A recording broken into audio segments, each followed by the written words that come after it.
This penguin wouldn't return to the ocean. Then rescuers discovered his secret.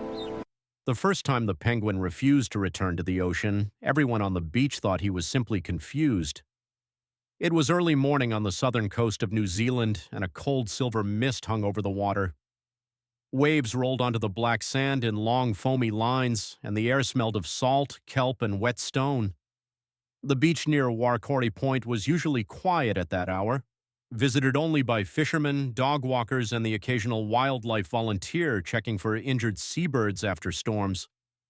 But that morning, a small crowd had gathered near the rocks, watching a little blue penguin stand at the edge of the surf as if he had forgotten what the ocean was.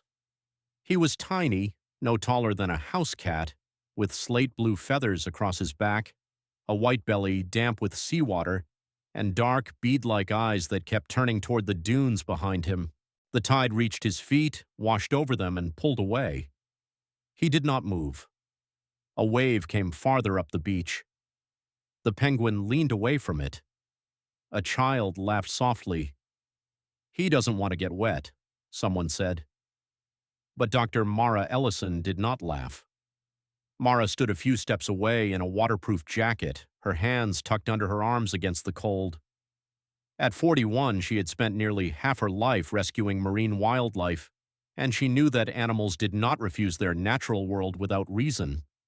A penguin at the shoreline who would not enter the sea might be exhausted, sick, disoriented, oiled, injured, or frightened by something humans had not yet noticed. This penguin looked alert, too alert. His head flicked constantly between the water and the dunes. When a gull cried overhead, he crouched low, flippers slightly spread. When a wave rushed toward him, he shuffled back, but he never fled inland.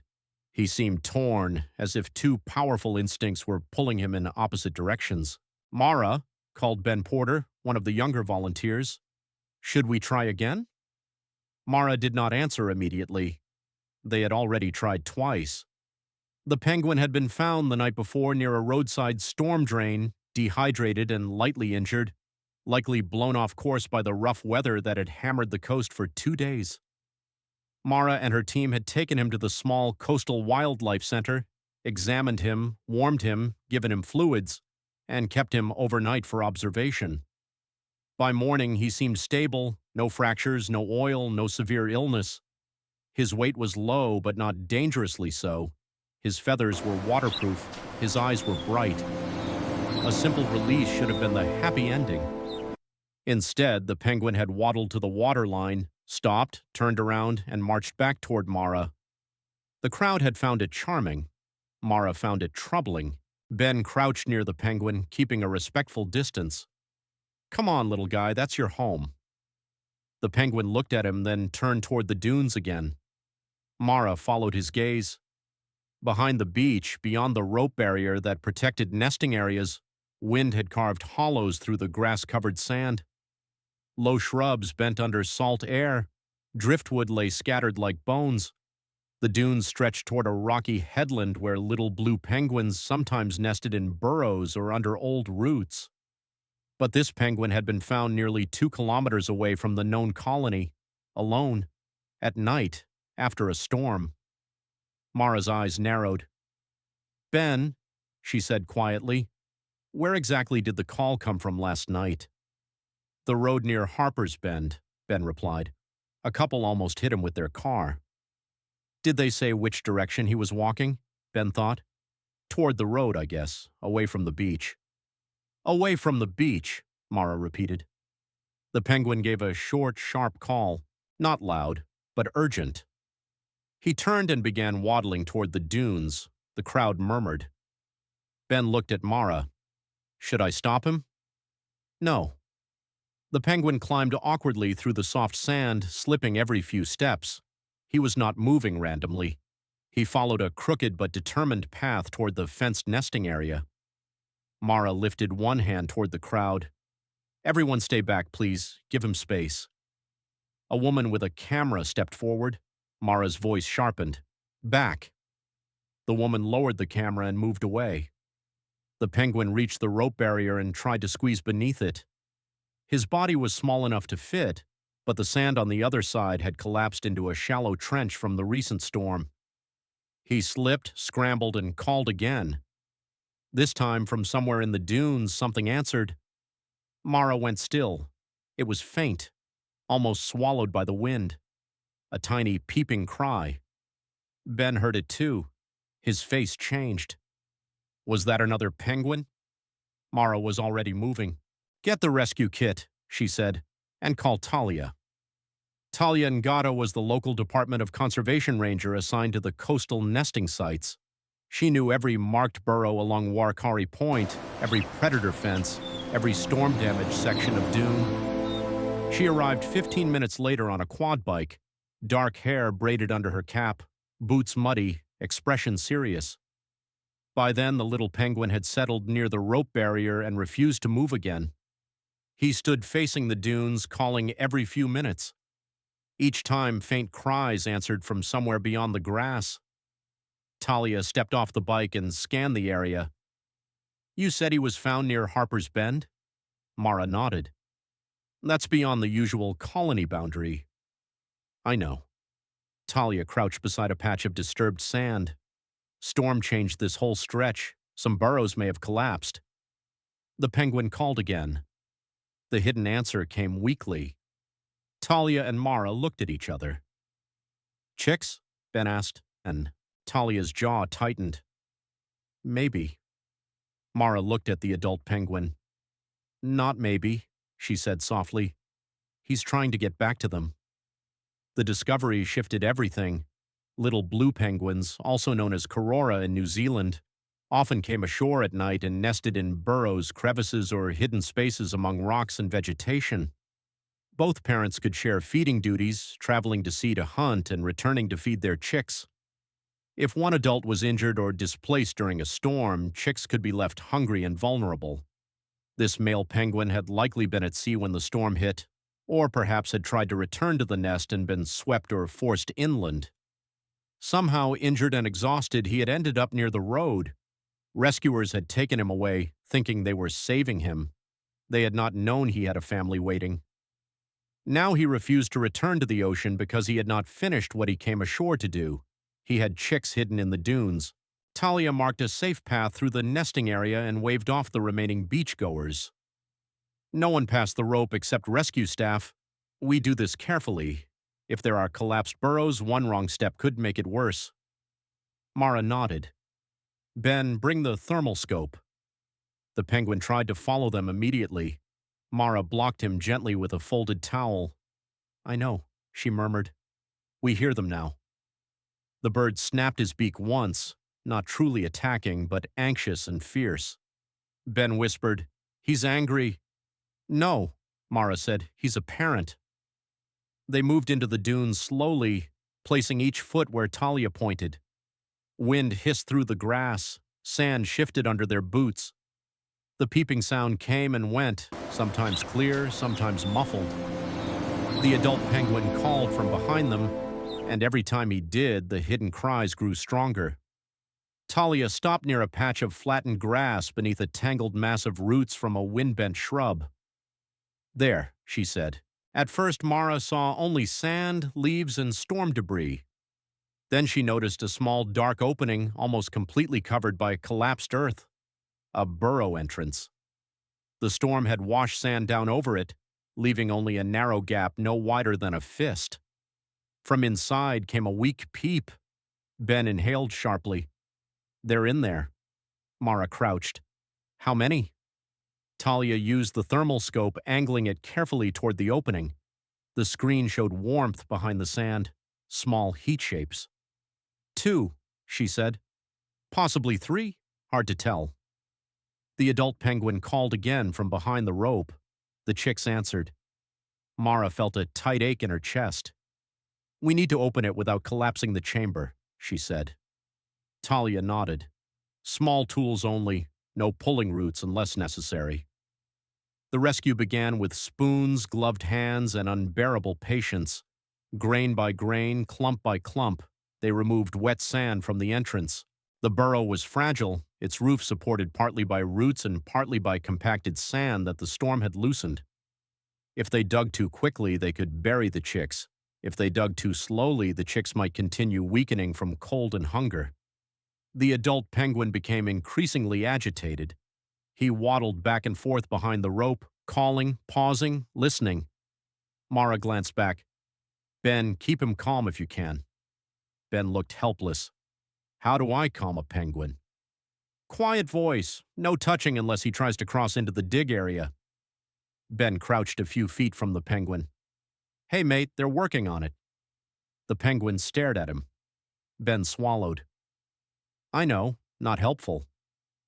The first chick appeared after the 20 minutes.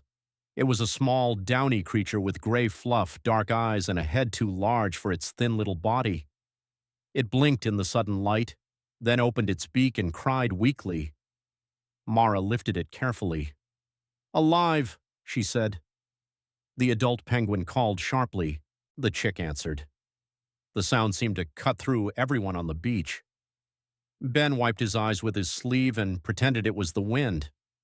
The second chick was deeper inside, pressed against the back of the chamber.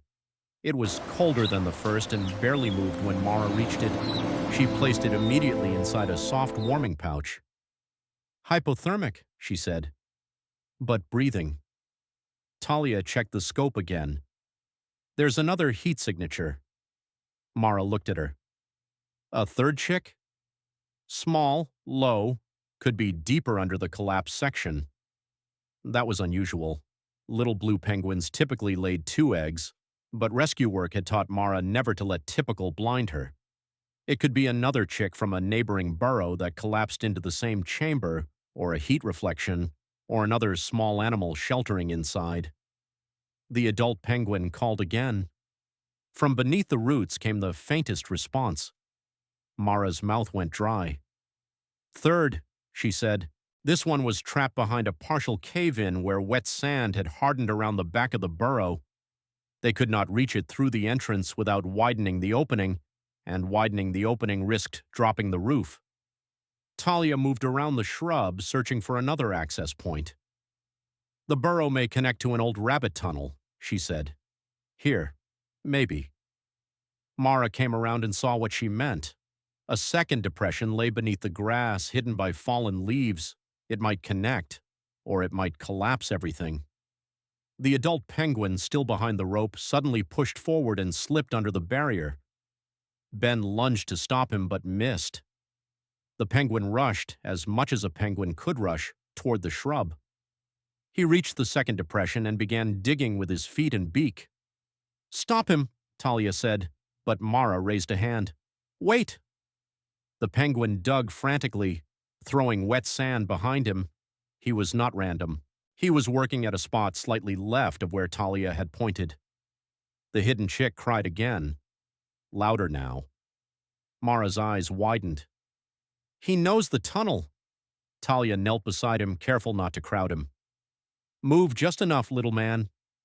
The penguin snapped at her glove. Fair, Talia muttered. They let him dig for another few seconds, then gently moved him back with a towel when the sand loosened enough for them to work. This time, when Talia cleared the depression, a small side passage opened. Mara reached inside. Her fingers touched damp fluff. I've got it.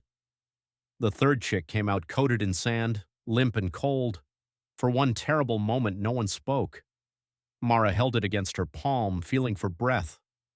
There, faint, the smallest movement. Alive, she whispered. The adult penguin gave a call unlike the others, sharp and wild, and tried to reach the chicks. Mara looked at the 3 tiny lives in the warming pouches. We need to get them to the center. Talia nodded. And him?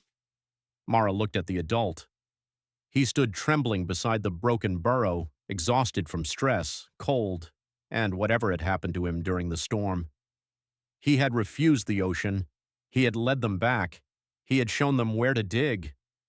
He comes too, Mara said. He needs care, and if we can reunite them safely, we will. Getting him into the carrier was not easy. He fought like a bird 10 times his size, flippers beating, beak snapping, feet pushing against the towel. Ben nearly lost his grip twice. He's strong for someone the size of a loaf of bread, Ben muttered. He has motivation, Talia said. They transported all 4 penguins to the wildlife center. The adult male was examined first.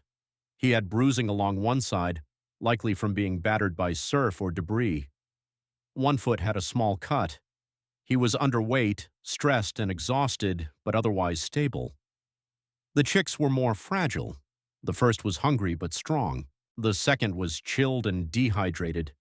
The third, the tiny one from the side tunnel, was critical. Its temperature was dangerously low and its breathing shallow.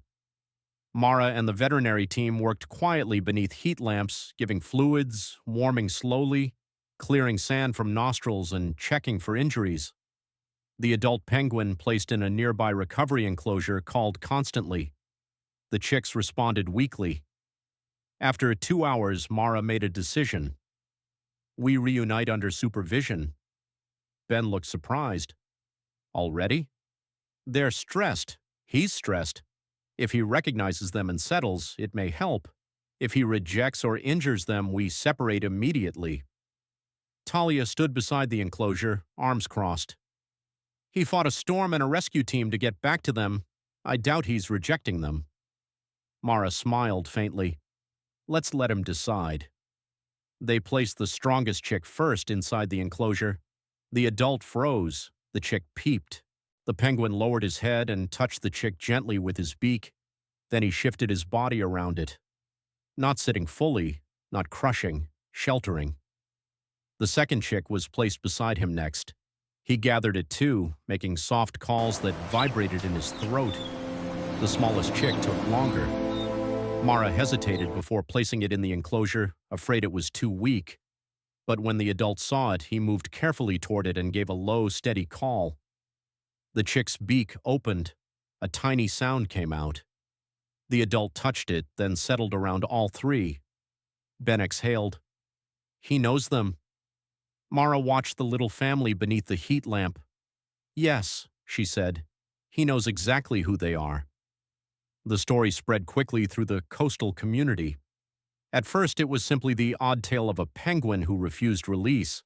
Then people learned why. 3 chicks trapped in a collapsed burrow, including one that might never have been found if the adult had not led rescuers to the hidden tunnel. Donations began arriving at the wildlife center. Children brought drawings of penguins wearing tiny superhero capes. Fishermen dropped off fish. Someone knitted small blue hats, which the staff thanked them for but never used because penguins did not need hats and would absolutely not appreciate them. Mara kept the case notes clinical, but privately she thought about the adult penguin constantly. She named him Pipiri for the medical records, a Maori word connected with clinging close or keeping near, though she made sure to consult Talia before using it.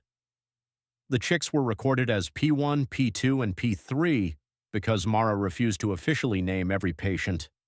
Ben named them anyway, Pebble, Nori, and Button. Mara pretended not to hear. For the first week, the smallest chick, Button, remained uncertain.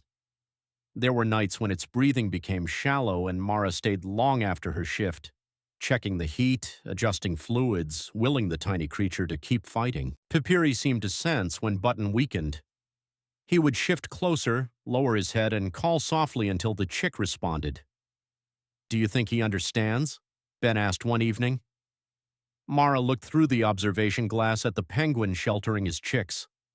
I think he knows when one of them is fading, she said.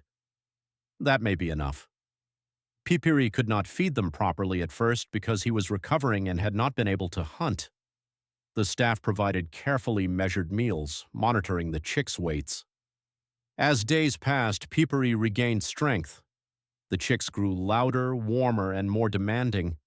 Button, against all expectations, became the loudest of the 3. Talia visited often, sometimes under the excuse of checking colony records, sometimes with no excuse at all. One afternoon, she stood beside Mara watching the penguins in the recovery pool. Pipiri swam short laps while the chicks, not ready for swimming yet, waited in a warmed enclosure nearby. The storm destroyed more burrows than we thought, Talia said. We found 2 empty collapses farther north. No chicks, thankfully. Can we reinforce the nesting area? Some parts. We can add nest boxes above flood level before next season, but climate is making storms worse. The dunes keep shifting. Mara nodded. Then we adapt faster. The rescue changed Quarry Point. Volunteers repaired damaged rope barriers. Local schools helped build artificial penguin nest boxes under supervision. The council improved signage warning people to keep dogs away from nesting areas. Beachgoers learned that a penguin seen in daylight might be in distress and should be reported, not chased or photographed up close. And the story of Pipiri became the center of every talk. Mara was careful in how she told it. "He did not speak to us," she would say. "He did not become tame. He was not asking for human friendship, but his behavior told us something was wrong. He refused the ocean because his chicks were still buried in the dunes." Then she would pause. Sometimes the most important part of rescue is asking why an animal is doing something unusual. By the time the chicks were old enough for waterproofing practice, they had transformed from fragile balls of fluff into sleek young penguins with bright eyes and endless energy. They chased food in shallow pools, preened, squabbled, and ignored humans with increasing confidence, which delighted Mara. Wildlife rehabilitation was successful when patients became less interested in people, not more. Pipiri healed fully. One morning he was tested in a larger pool, diving cleanly, turning fast, and resurfacing with sharp bursts of energy. His bruising had healed, his feathers were perfect, his weight was good. He was ready before the chicks. That created a dilemma. Adult penguins did not belong in care longer than necessary, but separating him from chicks he had fought so hard to protect felt wrong, especially when the chicks still responded to him. After a consultation with veterinary staff and conservation experts, they decided to keep him until the chicks were ready, as long as he remained healthy and not overly stressed. Pipiri seemed to approve by stealing Ben's glove during a feeding check. "Your patient is a criminal," Ben complained. Mara looked at the penguin who stood proudly over the stolen glove. "He led us to 3 buried chicks. He gets some character flaws." The release day came in early spring. The weather was calm, the sea gentle, the sky bright with a pale blue light that made the water look endless.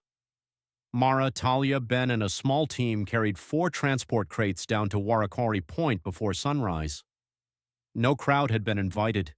Releases were not performances, they were returns. The dunes had changed since the rescue. New nest boxes were hidden among the grass, designed to be safer during storms. The collapsed burrow had been left undisturbed except for stabilization nearby, a quiet reminder of how close the chicks had come to disappearing beneath the sand. Mara placed Pipiri's crate closest to the water. The 3 young penguins waited behind him. Ben looked emotional already. Talia noticed. "You're going to cry." "No, I'm not." "You named one button. You're going to cry." Mara smiled but said nothing.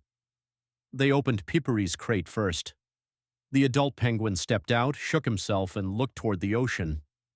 For a moment, Mara felt afraid. What if he refused again? What if the memory of the storm, the burrow, the chicks still held him to land? Pipiri stood at the edge of the surf as a wave slid around his feet. Then he turned around. Ben whispered, "Oh no." But Pipiri was not retreating. He looked back at the 3 crates. Mara's throat tightened. "Open them," she said. Talia opened the first chick crate. Pebble emerged, confused but alert.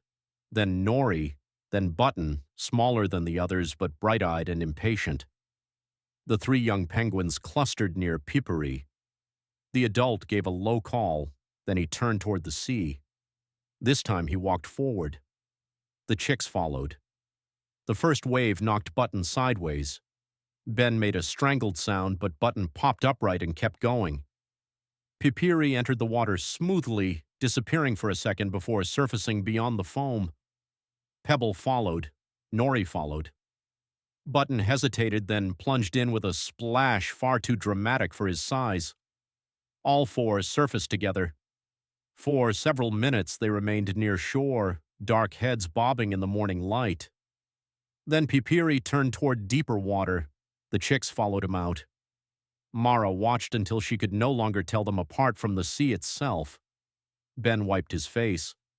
Talia pretended not to notice. Months later, trail cameras near the colony captured images of returning penguins using the new nest boxes. One adult had a small pale mark near the foot where Pipiri's cut had healed. It could have been him. It could have been another bird. Mara refused to claim certainty without proof.